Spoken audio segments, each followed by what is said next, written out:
Lições da Bíblia. Apresentação: Leandro Quadros. O cristão, aquele que aceitou a Jesus como o Salvador, peca ou não peca?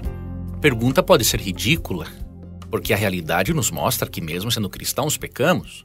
Mas quando paramos para pensar que existe um grupo de pessoas perfeccionistas e que não entende a doutrina da santificação e que ensina que o cristão não peca mais ou pode viver sem pecar antes da segunda vinda de Cristo, esta pergunta não é ridícula, ela é importante para que nós possamos ter uma compreensão correta a respeito do tema.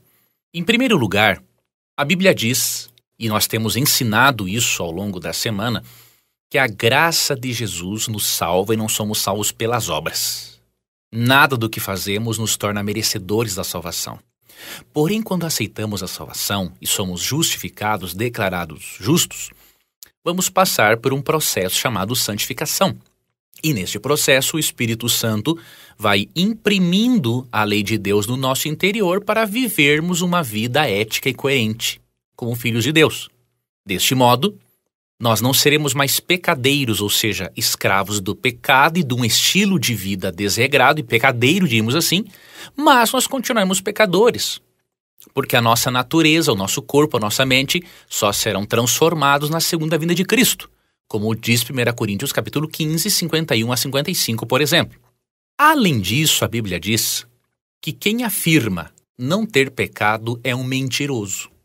Em 1 João capítulo 1, verso 8, João diz o seguinte: se afirmamos que estamos sem pecado, enganamo-nos a nós mesmos e a verdade não está em nós.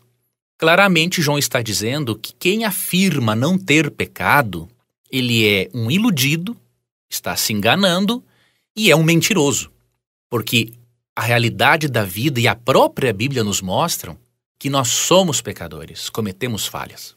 Agora, as falhas não significam que nós podemos patrocinar um estilo de vida pecaminoso. É sobre isso que eu quero também analisar com você agora, em Romanos 6, 19 a 23.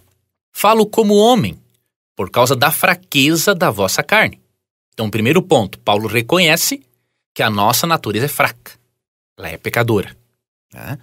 Continua, assim como oferecestes os vossos membros para a escravidão da impureza e da maldade para a maldade, assim oferecei agora os vossos membros para servirem à justiça para a santificação. Porque quando éreis escravos do pecado, estáveis isentos em relação à justiça. Naquele tempo, que resultados colhestes? Somente as coisas de que agora vos envergonhais, porque o fim delas é a morte. Agora, porém, libertados do pecado, transformados em servos de Deus, tendes o vosso fruto para a santificação e, por fim, a vida eterna. Porque o salário do pecado é a morte, mas o dom gratuito de Deus é a vida eterna em Cristo Jesus, nosso Senhor. Nessa argumentação, Paulo explica primeiramente o seguinte, que a nossa natureza é fraca, e enquanto essa natureza pecaminosa estiver em nós, nós seremos pecadores e teremos quedas. É por isso que mesmo a Bíblia dizendo que nós não devemos ser pecadeiros, como por exemplo em 1 João 3,9, em 1 João 1,8 ele também já afirma, se alguém diz que não tem pecado é um mentiroso. Só que Paulo também mostra aqui que nós podemos escolher nos submetermos a Deus para que a nossa natureza pecaminosa seja dominada pelo Espírito Santo.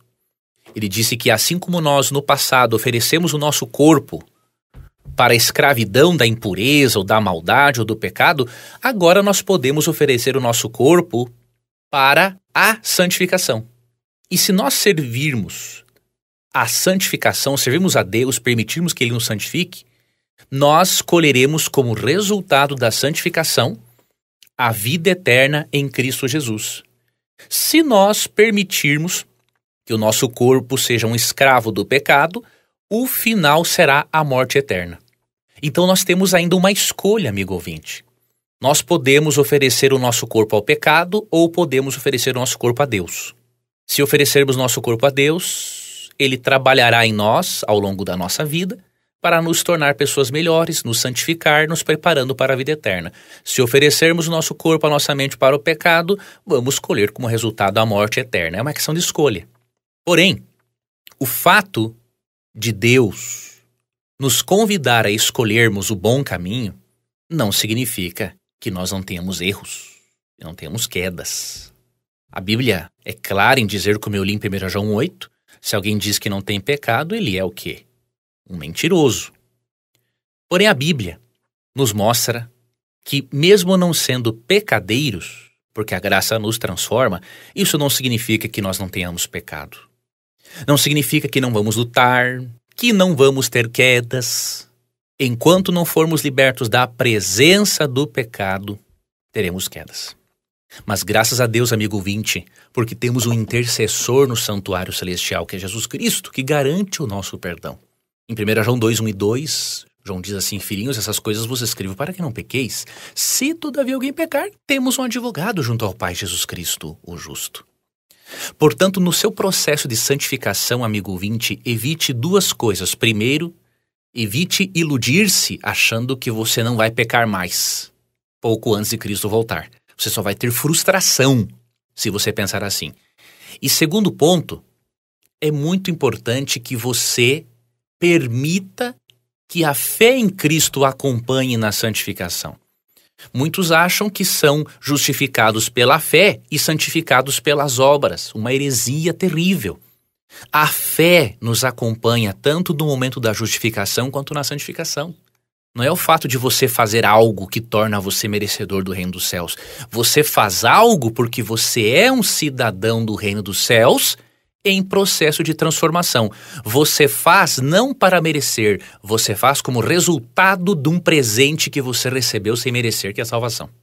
Tenhamos a perspectiva correta para não cairmos no erro do perfeccionismo e muito menos no erro do liberalismo.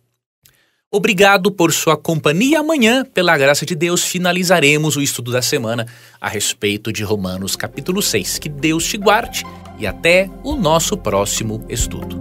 Você ouviu Lições da Bíblia. Apresentação: Leandro Quadros.